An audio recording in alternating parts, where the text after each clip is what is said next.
None bahaye ikaze dusoje gusenga isengesho ry'Eid. Murabona ko abayisilamu baje noneho ari benshi, barahari ku bwinshi.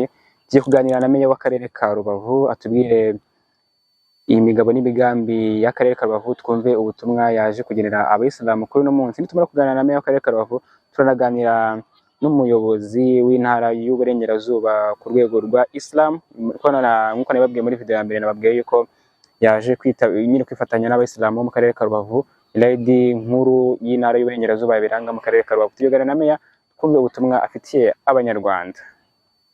Uyu munsi ni umunsi wa Eid al-Adha, ubutumwa mwageneye abayisilamu by'umwihariko bo mu karere ka Rubavu. Murakoze.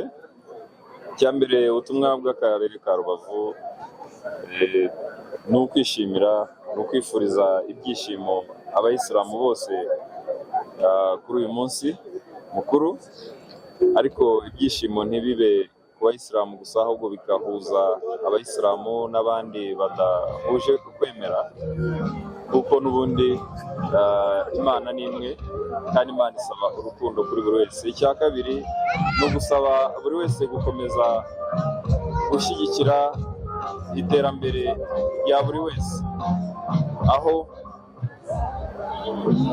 aho buri wese agira uruhare mu iterambere ry'undi uri inyuma mu iterambere.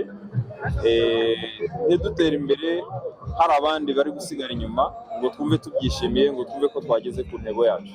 Iki rero ni ikintu gikomeye, kuko n'ubundi u Rwanda turiho ubufatanye, gushyigikirana, ari nayo mpamvu kugira ngo buri wese atere imbere, iyo afite amikoro make hari abandi babigiramo uruhare.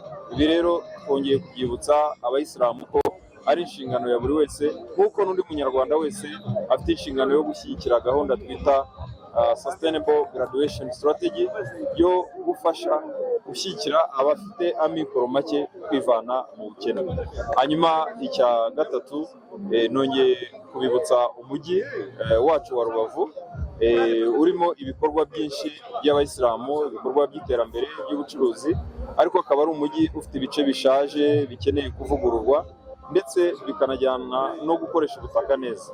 Aha rero twongeye kubibibutsa kuko bafitemo inyubako nyinshi z'ubucuruzi, kugira ngo bumve ko kuvugurura umujyi, kubaka bajya mu kirere, ari byo bizatuma generasiyo zizaza nyuma ejo hazaza hatazaba ikibazo, kuko abantu batazigera babura aho bakorera, kandi n'ubutaka bundi bugenewe ibindi bikorwa, ubuhinzi, ubworozi n'ibindi bikazakomeza kubaho, kuko uko twiyongera ntabwo bikwiye kugira ingaruka ku butaka bwacu. Umuyobozi w'akarere witabira isengesho nk'iri ngiri, hateraniye abayisilamu bangana gutya, ukumva umuyobozi w'isengesho agira ati mwunge ubumwe, mushyigikire uburyo bw'Abanyarwanda, bivuze iki?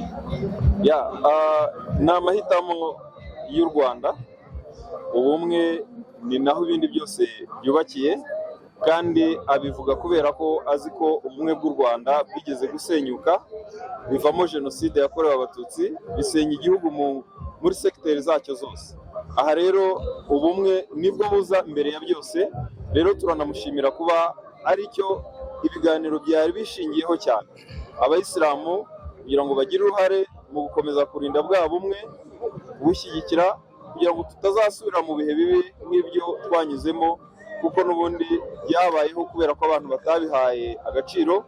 Ubuyobozi ntibwarinda ubumwe, ntibwahana abahungabanye bwa bumwe, biza kuvamo jenoside.